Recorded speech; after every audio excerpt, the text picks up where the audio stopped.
You're just a cog in the machine. That sentence didn't sting. It clarified. It was 9:16 a.m. on a Wednesday. The stale cinnamon scone still clung to my teeth when Veronica Rook, our freshly promoted COO, publicly gutted me in the middle of a strategy meeting. She smirked the way people do when they mistake privilege for competence. Just a cog. Everyone froze. That's when I decided, fine, I'll leave the machine. But I'm taking the gears with me. My name is Maggie Hart. For 11 years, I've been the logistics director at Novanta Dynamics, a high-tech manufacturing company specializing in nanocomposite materials that most people will never see but use every day. Our products are in everything from medical devices to aerospace components. I've dedicated over a decade of my life to building, maintaining, and optimizing the supply chain that keeps Novanta's production lines humming. This morning, it all came crashing down with 7 words. Veronica had been COO for exactly 17 days. She'd arrived from a competitor with a reputation for aggressive cost-cutting and what corporate America euphemistically calls organizational restructuring. The board loved her Harvard MBA and her ruthless efficiency. Most of us in middle management recognize the familiar pattern: a new executive eager to make their mark by discarding institutional knowledge in favor of PowerPoint-friendly metrics. The Wednesday strategy meeting was supposed to be routine: quarterly projections, supply chain updates, market expansion plans. I'd prepared my usual detailed analysis of our Colombian nanomaterial supply, the backbone of our most profitable product line. When I mentioned the need to schedule my quarterly visit to Bogotá to maintain our relationship with Laboratorio Quintana, our sole supplier of the proprietary compound NVD7, Veronica interrupted. Is a personal visit really necessary? She asked, tapping her gold Mont Blanc pen against her leather portfolio. Seems like an unnecessary expense we could eliminate. The room stilled.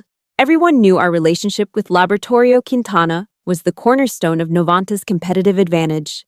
The lab produced a compound that no one else could replicate at scale, and our exclusive contract had been the envy of the industry for years. The relationship is built on trust and personal connection, I explained calmly. Dr. Alvarez and his team expect these visits. It's part of our agreement. An agreement that should stand on its contractual merits, not personal diplomacy. Veronica countered. We're running a business, not a social club. I felt heat rise in my chest, but kept my voice steady. With respect, our relationship with Laboratorio Quintana goes beyond paper. Colombian business culture values personal relationships. These visits have secured us preferential pricing and priority production for 11 years. That's when she leaned back, crossed her arms, and delivered the line that would change everything. Ms. Hart, I appreciate your dedication, but let's be realistic. You're just a cog in the machine. The machine will run without your personal touch. The conference room fell silent. 8 junior executives suddenly found their notepads fascinating. CEO Marcus Doyle, who had hired me personally 11 years ago, cleared his throat but said nothing. No one made eye contact with me.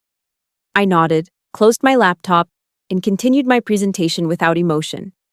But inside, something fundamental had shifted. In that moment, I understood with perfect clarity what I needed to do. The meeting ended at 10:45 a.m. I returned to my office, closed the door, and pulled out the contract with Laboratorio Quintana from my locked filing cabinet. I read it carefully for the 100th time, paying special attention to Section 5.4, the clause I had insisted on years ago when we renewed our exclusive agreement. It stated that the laboratory would provide materials exclusively to Novanta Dynamics through designated and confirmed intermediaries only. Those intermediaries were named in an appendix, and the primary name was mine, Margaret E. Hart.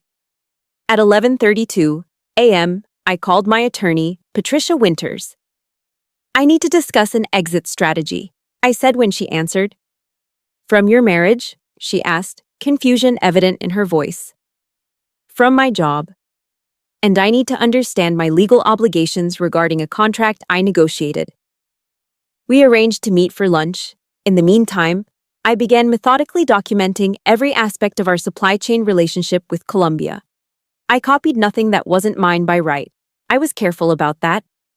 But I made sure I had every contact name, every meeting note from my personal notebooks, every email that outlined the relationship I had built. At lunch, Patricia confirmed what I suspected. The contract's language had been deliberately constructed to give me leverage, a safeguard I'd insisted on after a previous executive had tried to replace me years ago. Dr. Alvarez had been happy to include it. Colombians understood loyalty in business. You're not bound by any non-compete that would prevent you from working in the same industry, Patricia said as she examined my employment contract.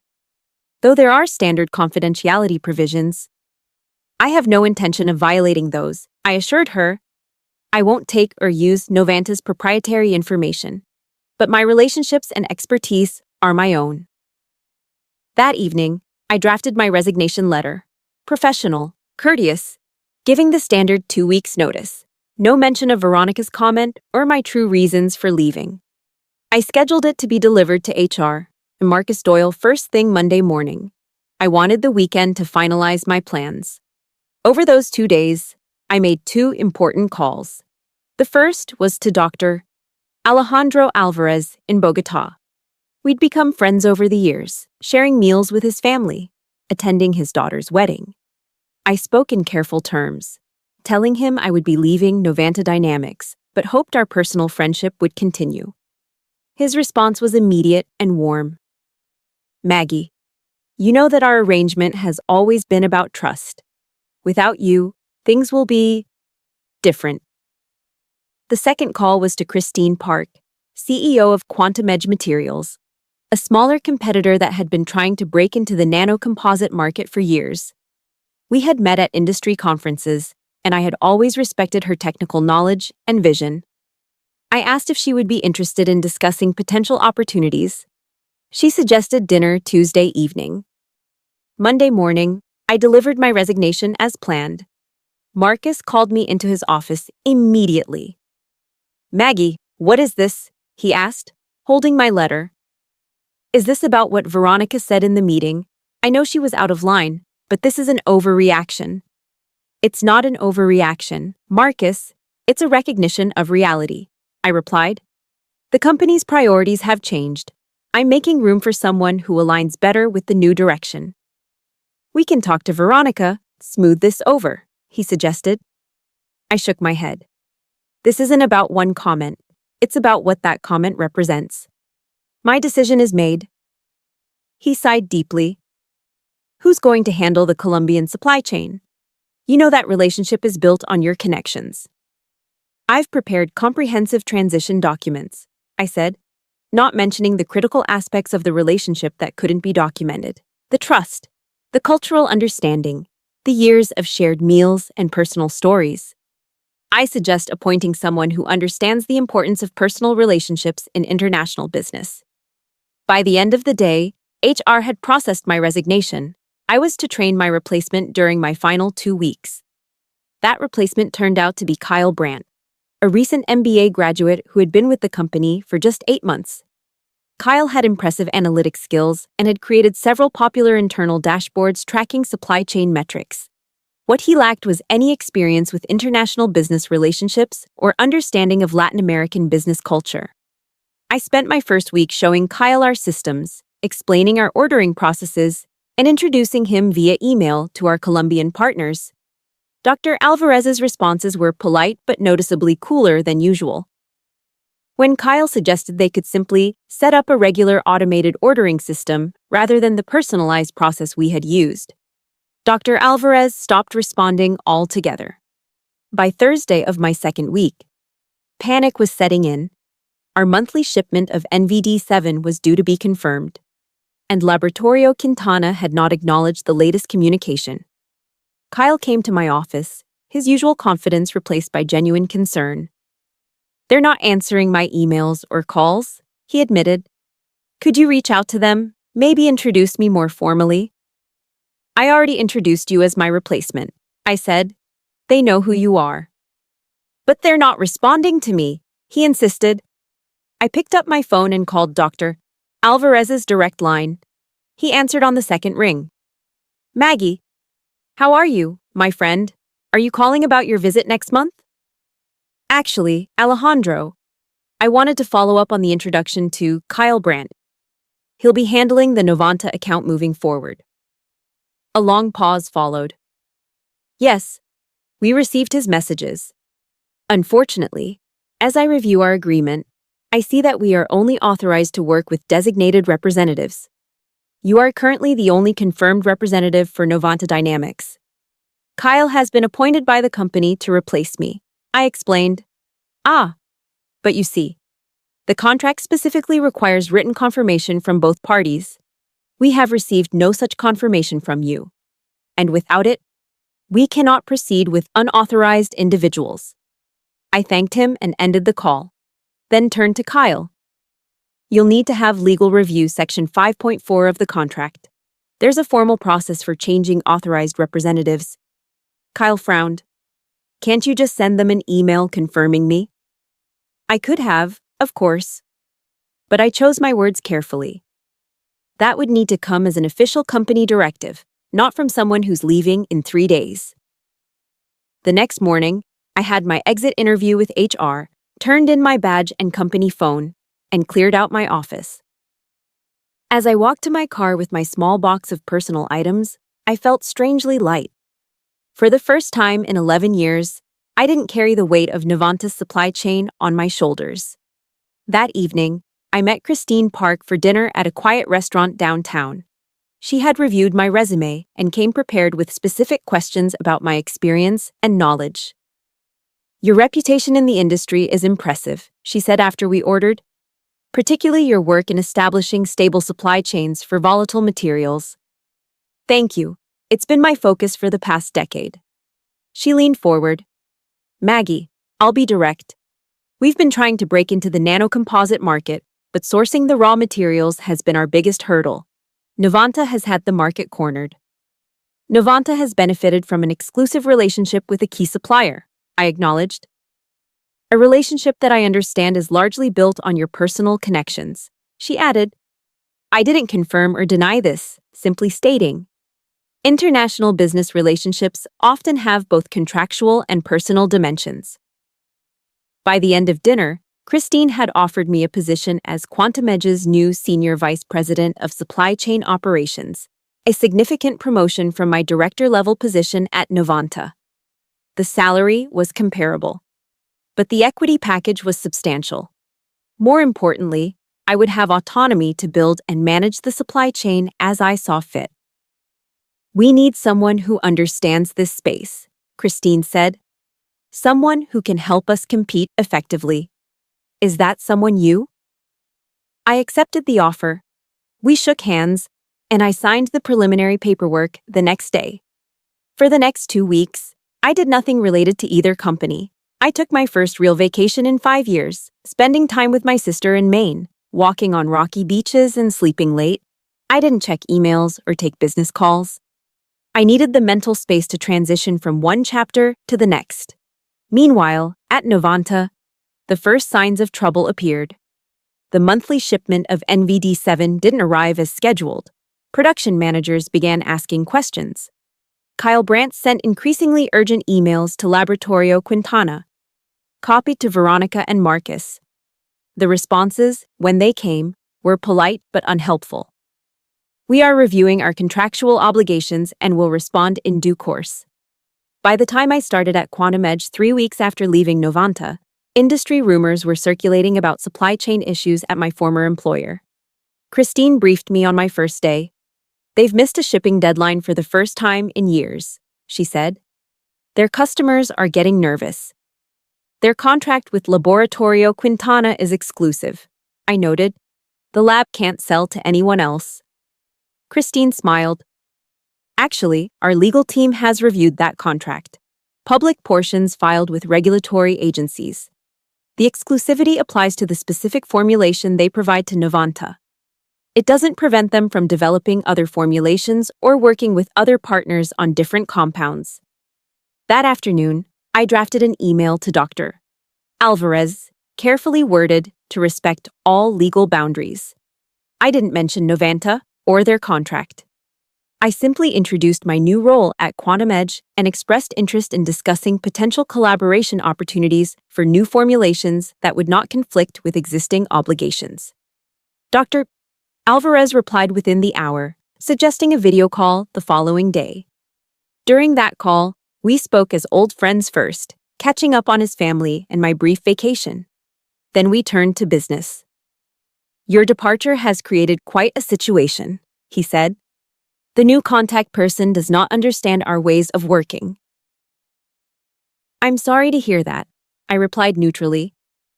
At my new position, I'm hoping to establish the kind of mutually beneficial relationship we've enjoyed in the past. For a different formulation, of course, he added meaningfully. Of course, something that meets our specific needs without conflicting with any existing arrangements. He nodded. I would welcome such discussions. Perhaps you could visit next month. My wife has been asking when you will come for dinner again. We scheduled the visit, and I began laying the groundwork for Quantum Edge's new supply chain. Within days, I had drafted a comprehensive strategy document outlining how we could enter the market with a slightly different nanocomposite formulation that would serve the same functional needs but wouldn't violate any patents or exclusive contracts. Christine was impressed. This is exactly why we brought you on, she said during our review meeting. How quickly can we implement this? I'll need to visit Colombia next month to finalize arrangements, I explained. But we could begin limited production within 90 days and full scale within 6 months. While I built Quantum Edge's future supply chain, Novanta's was crumbling. A month after my departure, they still hadn't received a new shipment of NVD7. Their buffer inventory was depleting rapidly. Kyle Brandt had been replaced by a more senior manager, Victoria Calloway, who had been brought in from another division to try to salvage the situation. Victoria called me one evening at home. I hadn't given her my number. She must have gotten it from a mutual colleague. Maggie, I'm going to be straight with you, she said after brief pleasantries. We're in trouble with the Colombian supply. Legal says there's some clause about approved representatives, and your name is the only one listed. That sounds like a contractual issue Novanta needs to resolve, I replied. Can you help us? Maybe call Dr. Alvarez and smooth things over. The company would compensate you as a consultant. I considered this for a moment. I'm afraid that would be a conflict with my current position, but I'm sure if Novanta approaches Laboratorio Quintana with the right understanding of their business culture, you can work something out. After we hung up, I received a text from my former colleague, Sam Winters, who still worked in Novanta's engineering department. Emergency all hands tomorrow. Rumor is we're having supply chain challenges. Missing you right about now. The next day, I flew to Bogota for my scheduled visit with Dr. Alvarez and his team. The contrast with my previous visits as Novanta's representative was subtle but significant.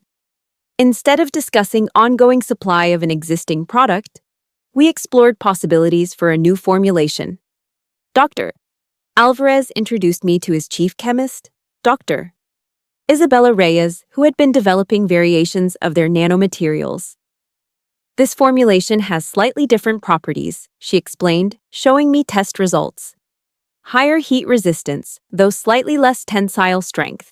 It would require different handling in manufacturing, but the end applications could be similar or even superior for certain uses. Over dinner at Dr. Alvarez's home that evening, his wife Rosa embraced me warmly. We've missed you, Maggie. Alejandro was quite upset when he heard you had left your company. Change is inevitable in business, Dr. Alvarez said philosophically, but some changes reveal the true value of relationships. By the end of my 3-day visit, we had the framework of a new agreement. Quantum Edge would receive exclusive rights to a new nanocomposite formulation, NQE1, with properties similar to but legally distinct from NVD7. We would begin with small test batches, scaling up as our manufacturing processes were optimized.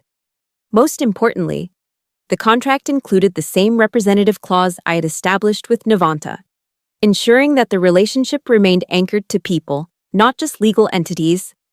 This time, however, The laboratory insisted on including a clause that specifically named me as the primary representative, with a requirement that I personally approve any changes to that designation.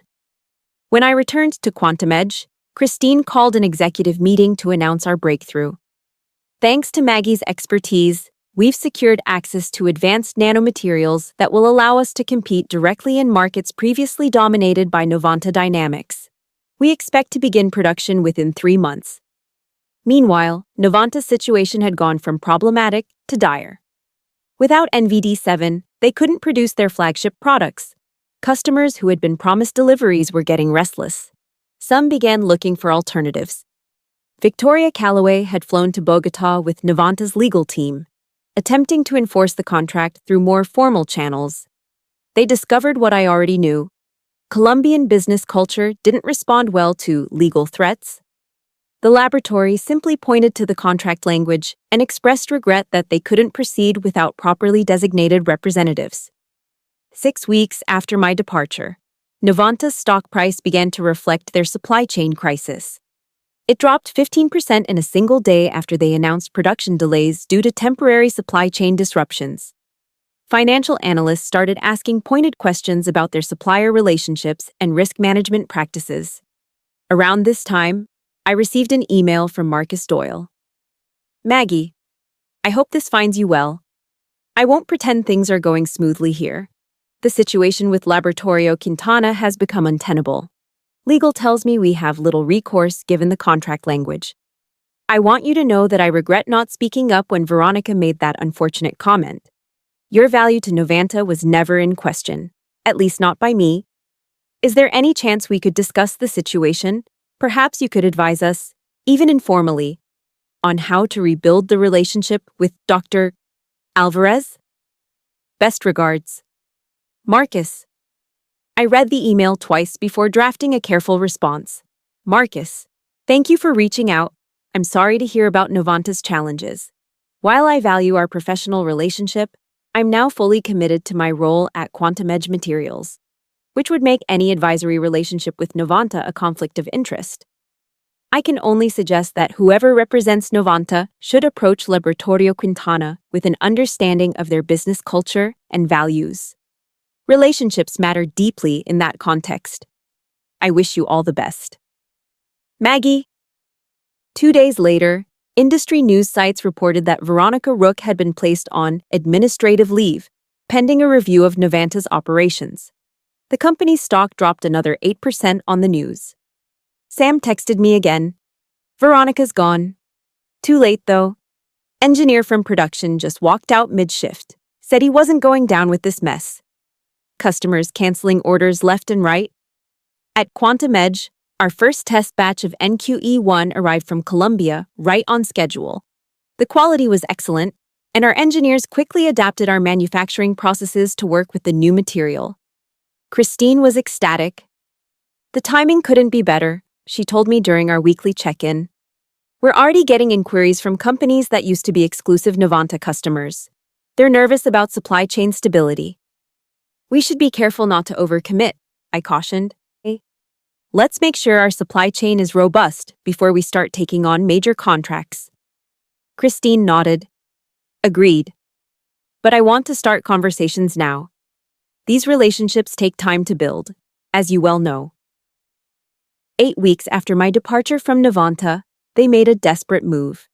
Their legal department filed a lawsuit against me personally, alleging tortious interference with business relationships and misappropriation of trade secrets. The complaint claimed I deliberately undermined their relationship with Laboratorio Quintana and used confidential information to benefit my new employer. Patricia Winters called me the moment she received notice of the lawsuit. This is a desperation play, she said. They have no evidence you took trade secrets, and the contract language with the laboratory works in your favor. They're hoping to scare you, and possibly your new employer, into some kind of settlement.